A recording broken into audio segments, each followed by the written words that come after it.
وما علينا إلا البلاغ. السلام عليكم ورحمة الله وبركاته. اب آپ حضرات کے سامنے ہمارے بزرگ معمر شخصیت حضرت مولانا شیخ محمد صاحب تشریف لا رہے ہیں. نعرہ تکبیر، نعرہ وصال، علماء اہل سنت.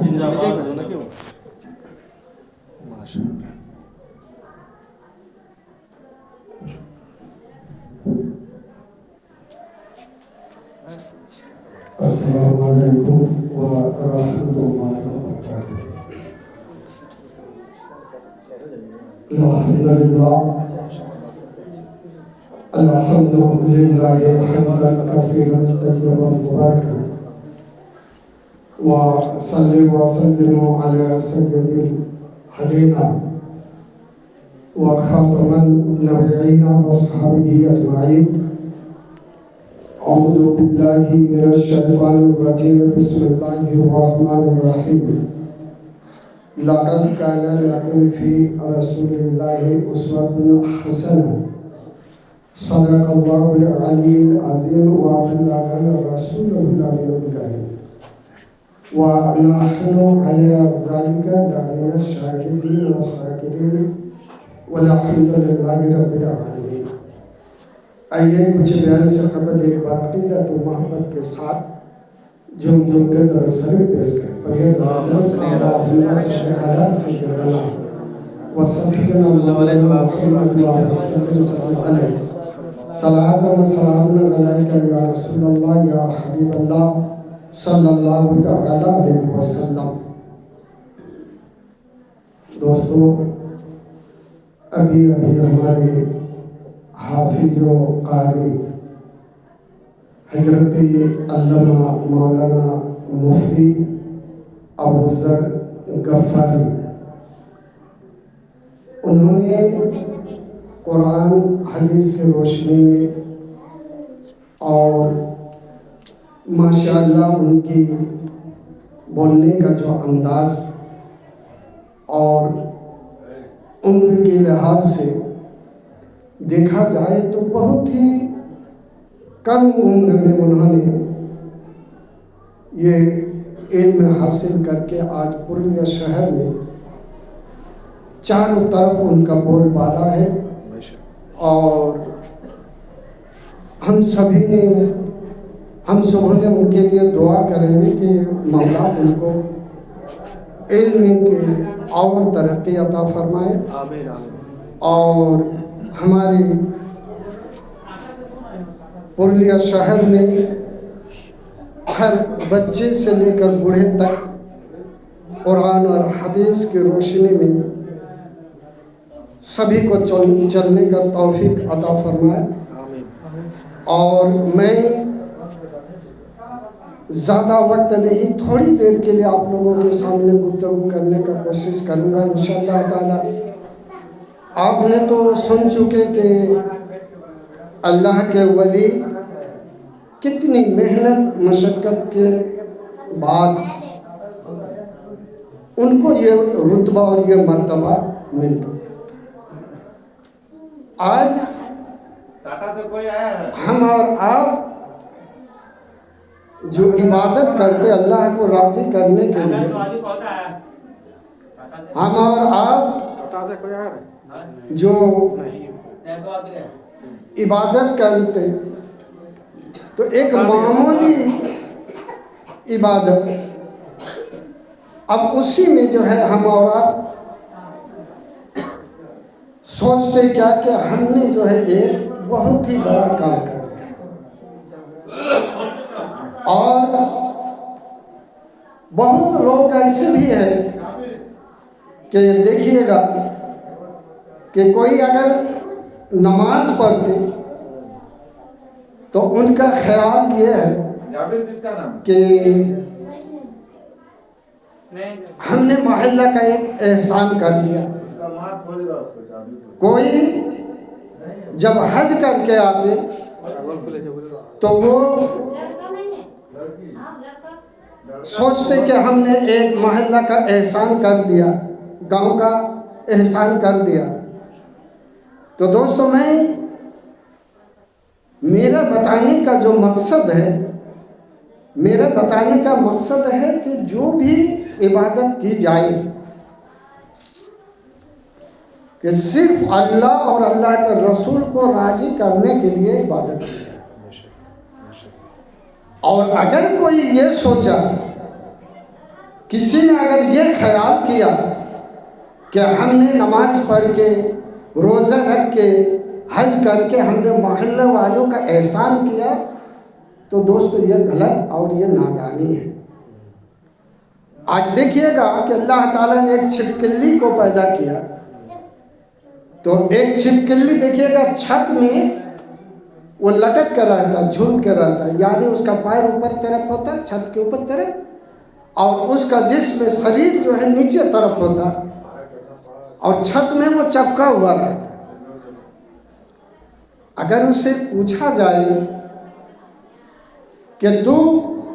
جسم کو نیچے اور پیر اوپر چھت کے طرف کر کے کیوں رہتے ہو، اگر اس نے یہ کہا اور اگر وہ یہ خیال کیا، وہ یہ سوچا کہ ہم نے پیر میں چھت کو روک کے رکھا کہ چھت گر نہ جائے، اس لیے ہم چھت میں چپک کر رہتے اور پیر اوپر کر کے تاکہ چھت کو ہم گرنے نہیں دیتے، تو اس کے لیے وہ نادانی بیوقوفی ہے، کیونکہ چھپکلی چھت کو روک کے نہیں رکھ سکتا، بلکہ چھپکلی جو ہے چھت میں چپک کے وہ لٹک کر رہتا۔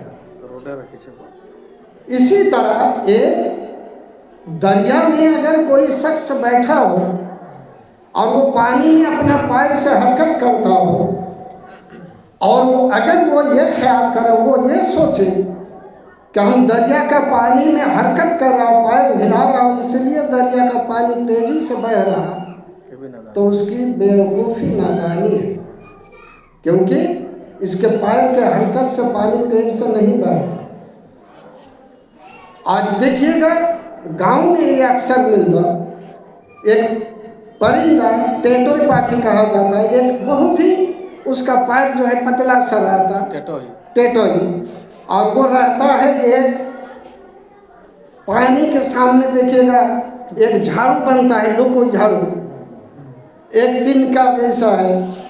اور وہ ایک سبز ایک گھاس ہے، اور اسی میں وہ لٹک کر رہتا ہے، کیونکہ اس کا وزن بہت ہی کم ہے، اور اسی جو ہے تنکا میں وہ لٹک کے جھول کر رہتا، اس کا پیر اوپر طرف رہتا اور اس کا جسم نیچے طرف۔ اللہ تعالیٰ نے کچھ ایسے ہی مخلوق کو پیدا کیا کہ سوچنے میں بھی کمی ہو جاتی ہے، اور اللہ تعالیٰ نے ایسے ایسے مخلوقوں کو پیدا فرمایا کہ اس میں سے جو ہے ہم اور آپ 10-20 کا پرندوں کا اور جانوروں کا، یعنی مخلوقوں کا کچھ واقعہ ہمارا آپ جانتے ہیں، اور کچھ ایسے بھی ہے کہ ہم اور آپ جو ہے اس میں انجام ہیں۔ تو میرا بتانے کا مطلب اس سے اگر پوچھا جائے کہ تم پیر آسمان کی طرف کر کے اور تیرا سر نیچے کر کے کیوں سوتے ہو رات کو، تو وہ اگر یہ کہے کہ میں نے پیر کو اس لیے آسمان کی طرف رکھتا ہوں تاکہ کہیں وہ آسمان گر نہ جائے، اور وہ آسمان جب گر جائے تو میرا پیر روک کے رکھے گا اور میرا سر بچ جائے گا، تو اس کے لیے بیوقوفی اور نادانی ہے۔ اس لیے میں یہ بتانا چاہتا ہوں کہ دوستو، کوئی انسان جب نماز پڑھتے تو کسی کا احسان نہیں، کوئی روزے رکھتے تو محلے والے کا احسان نہیں، کوئی حج کے لیے جب جاتے تو محلے والے کا احسان نہیں، بلکہ وہ اس لیے وہ کام کرتے، وہ عمل کرتے کیونکہ وہ اپنے جسم کو جہنم کی آگ سے بچانے کے لیے کرتے، وہ اپنے آپ جہنم کی آگ سے بچنے کے لیے کرتے، کسی کا احسان کے لیے نہیں۔ اس لیے دوستوں کہ کوئی بھی جب عبادت کی جائے تو اس انداز سے کیا جائے کہ میں 2 واقعہ بتا کے پروگرام ختم کروں گا، کیونکہ اور بھی کام ہے، تو میں 2 واقعہ اس لیے میں آپ کو بتانا چاہتا ہوں کہ آپ اس میں سمجھ جائے، اور ہم اور آپ کو زندگی کس طرح جینے کی ہے، اللہ کے نبی نے کس طرح جینے کا انداز بتایا، میں اسی اسلام کے طریقے کو، اللہ کے نبی کے فرمان کے مطابق زندگی ہر انسان کے گزرنے کا ایک طریقہ ہے، اسی واقعات کے اندر میں بتانا چاہتا ہوں۔ تو دوستو، آپ کو معلوم ہوگا جیسے کہ 4 صحابی مشہور صحابی ہیں، اسی طرح 4 مشہور فرشتے بھی ہیں۔ 4 فرشتے مشہور ہیں، 4 صحابی مشہور ہیں، اسی طرح 4 امام بھی مشہور 4 امام ہیں، اور چاروں امام اپنی اپنی جگہ پر حق میں ہیں۔ تو ہمارے امام اعظم ابو حنیفہ، آج ہمارے امام اعظم ابو حنیفہ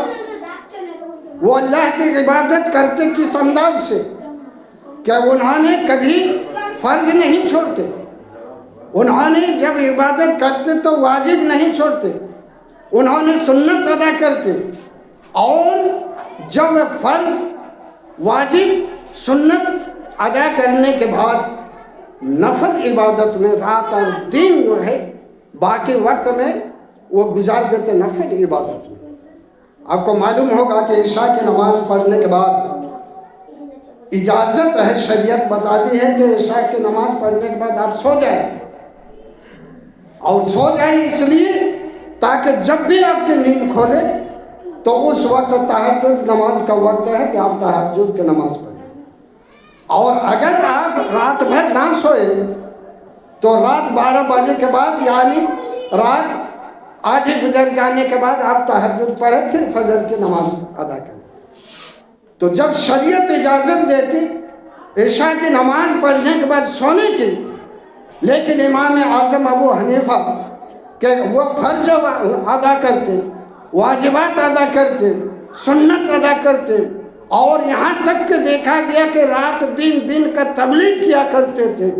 اور رات کو سونے کا وقت انہوں نے سوتے نہیں، بلکہ ایسا بھی واقعات گزرے کہ ان کا یہ واقعہ ہے کہ وہ عشاء کی نماز میں وضو بناتے تھے، اور عشاء کے نماز میں وضو بنا کر نماز پڑھتے، اور اسی وضو میں فجر کی نماز پڑھا کرتے۔ شریعت میں ہے کہ جب آنکھ لگ جاتی سو جاتے تو وضو ٹوٹ جاتا، اور وضو نہیں تو پھر نماز نہیں ہوگی۔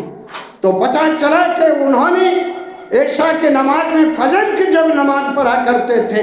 اس کا مطلب باوضو ہوا کرتے تھے، وہ وضو میں رات بھر جو ہے اللہ کی عبادت کرتے، فجر کی نماز پڑھ کر وضو بناتے فجر کی نماز کے وقت، اور عشاء کی نماز پڑھتے، یعنی دن بھر انہوں نے باوضو ہوتے اور دن بھر اسلام کے کلچر میں پڑے رہتے۔ تو دوستو، جو اللہ کے نیک بندے امام اعظم ابو حنیفہ ایک دن 2 دن، مہینہ 2 مہینہ، سال 2 سال نہیں، بلکہ کم و بیش 40 سال تک مسلسل اسی طرح عشاء کے وضو میں فجر کی نماز پڑھا کرتے تھے، اور فجر کی نماز میں وضو بناتے، عشاء کی نماز کم و بیش 40 سال تک اسی طرح انہوں نے جو ہے پرہیزگاری تقویٰ اور اسی طرح نماز ادا کیا کرتے تھے۔ تو دوستو، رات دن اللہ کی عبادت کرنے کے باوجود جب رات ہوتی، سونے کا وقت ہوتا، تو وہ اپنے لباس کو بدل دیتے، اپنے لباس کو بدل کر آدھی رات کو اٹھ کر گھر سے نکل پڑتے اور نکل جاتے۔ محلے والے پڑوسی لوگوں نے دیکھا کہ اللہ کے نیک بندے کہ صبح سے لے کر شام تک وہ اسلام کا تبلیغ کیا کرتے، کہیں پر درس دیتے، قرآن حدیث کی باتیں سناتے، فرض ادا کرتے، واجب ادا، سنت ادا کرتے، اور سونے کا وقت ہوتا، آدھی رات کو اٹھ کر وہ کہاں جاتے؟ چلو دیکھا جائے، ان کا پیچھا کیا جائے، وہ جاتے تو کہاں جاتے؟ تو دوستو، لوگوں نے، پڑوسیوں نے ان کا پیچھا کیا کہ کہاں جاتے ہیں، آدھی رات کو اٹھ کر لباس بدل کر۔ لوگوں نے جب پیچھا کیا، رات کو انہوں نے اٹھا اور اٹھ کر چلے گئے مسجد میں، اور مسجد میں جا کر مصلی بچھایا۔ مسجد میں مصلی بچھانے کے بعد آسمان کی طرف ہاتھوں کو اٹھایا، اور آسمان کی طرف ہاتھ اٹھا کر کبھی کبھی اپنے نور داڑھی مبارک کو کھینچتے ہیں، اور دونوں ہاتھ پھیلا کر آسمان کی طرف دعا کرتے کہ اے مولا، ہم نے جو فرائض ادا کیا اے مولا ہم نے واجبات جو ادا کیا، اے مولا ہم نے سنت جو ادا کیا، اے مولا ہم نے دین بھر جو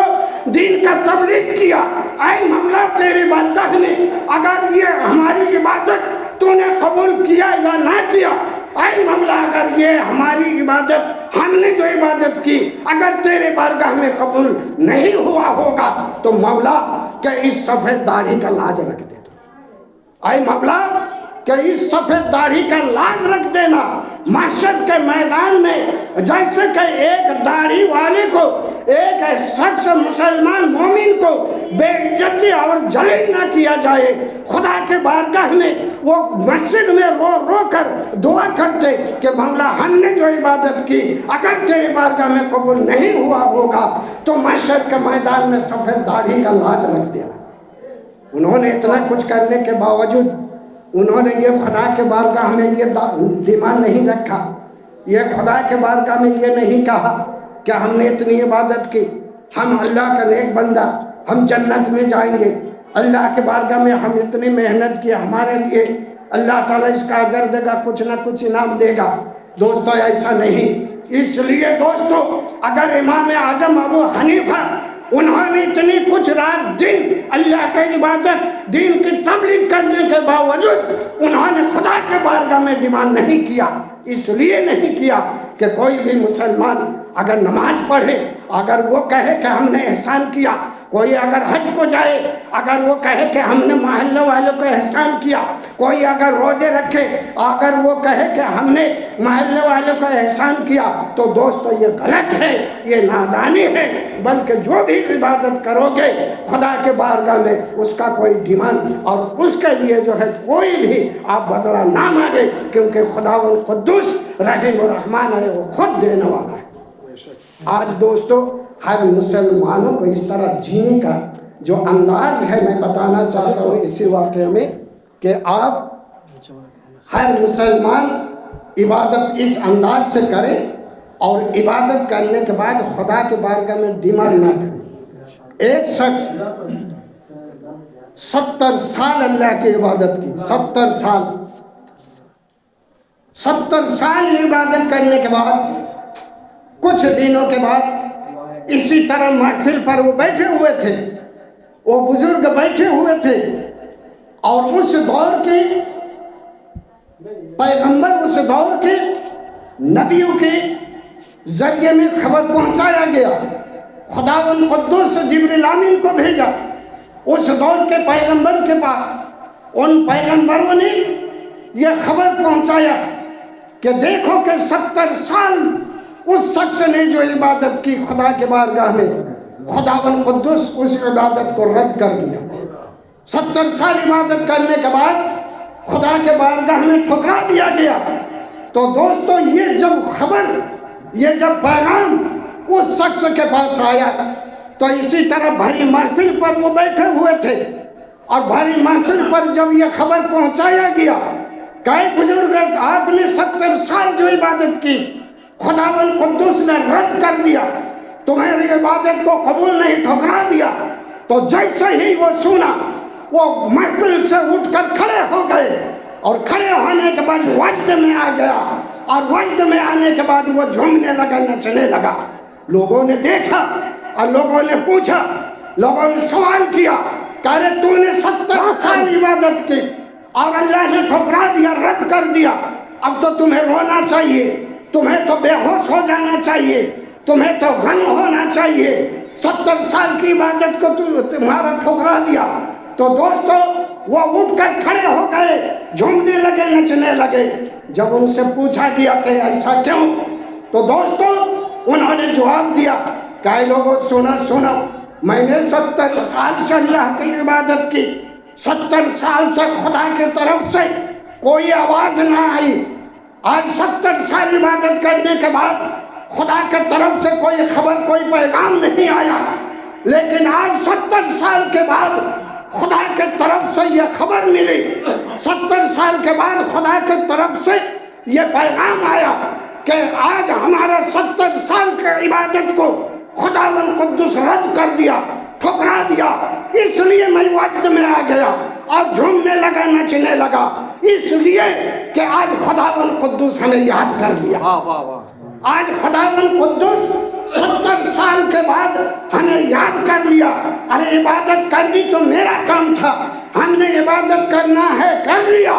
اور خدا کا مرضی ہے کہ خدا جنتی بنائے یا جہنمی بنائے. ارے خدا کا کام خدا کرے گا، خدا کا مرضی ہے. لیکن میرا جو کام تھا، میرا جو مقصد تھا وہ پورا ہو گیا، کیونکہ آج ہمیں خداوند قدوس نے یاد کر لیا.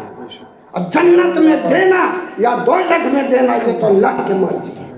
تو آج دوستوں اسی طرح ہر مسلمانوں کو عبادت کرنے کا انداز ایسا ہونا چاہیے کہ آپ عبادت کریں، خدا کے بارگاہ میں ڈیمانڈ نہ کریں، خدا کے بارگاہ میں آپ دعا نہ کریں، کیونکہ خدا ایسا دینے والا ہے، ان گنت دینے والا ہے، بے شمار دینے والا ہے. میں اسی واقعہ کو سنا کر پروگرام کو ختم کروں گا کہ دیکھیں انسان کو اسی طرح جینے کا انداز سیکھنا چاہیے. آپ کو معلوم ہوگا کہ ایک واقعہ ہے کہ جب بھی دیکھیے گا کوئی بات اٹھتی ہے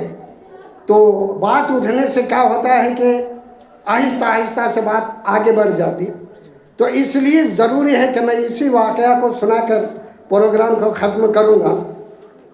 کہ ایک موقع پر ایسا دیکھا گیا کہ کچھ آدمی، یعنی اس میں بتایا گیا 14 افراد، 14 شخص وہ ایک جگہ میں جنگل میں کہیں پر جو ہے اللہ کی عبادت میں مشغول ہے. اور اس دور میں جب بھی کوئی اللہ کے نیک بندے ہوتے تو کیا کرتے کہ دنیا داری چھوڑ کر اور جنگل میں جا کر اللہ کی عبادت میں پڑے رہتے. جب اسی طرح اللہ کی عبادت میں وہ سب مشغول تھے تو جب وہ عبادت کرتے کرتے اسی جگہ پر رہ گئے، آخر میں دیکھا گیا کہ جتنے افراد تھے وہاں پر اس جگہ پر ایک موقع پر ایک اللہ کے نبی گئے اور جا کر یہ پیغام پہنچایا،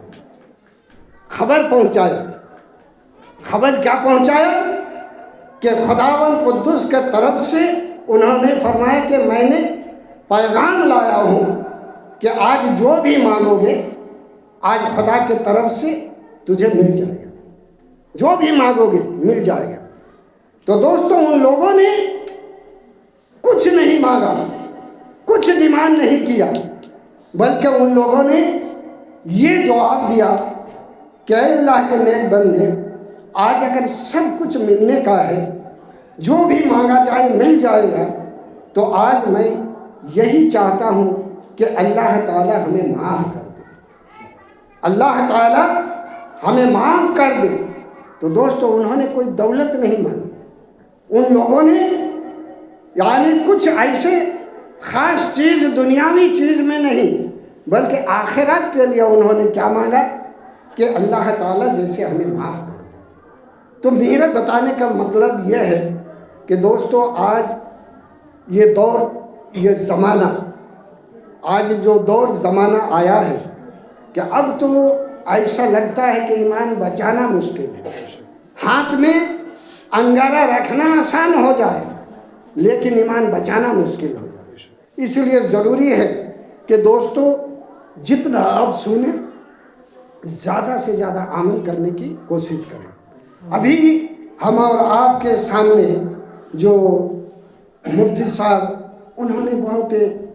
اچھے انداز میں بیان کر کے نکل گئے. آج میں چاہتا ہوں کہ اسی طرح آپ عمل کرنے کی کوشش کریں. کیا سننے سے فائدہ تو ہے یہ ہے، لیکن اگر عمل کیا جائے تو اس میں بے شمار فائدے ہیں. اس لیے ضروری ہے جتنا سنا جائے اسی طرح جو ہے زیادہ سے زیادہ عمل کرنے کی کوشش کریں. آج زیادہ وقت نہیں کیونکہ اور ایک جگہ بسپوریا بہت دور سے پروگرام ہونے کے بعد ایسا ہوا کہ اچانک جب ان کی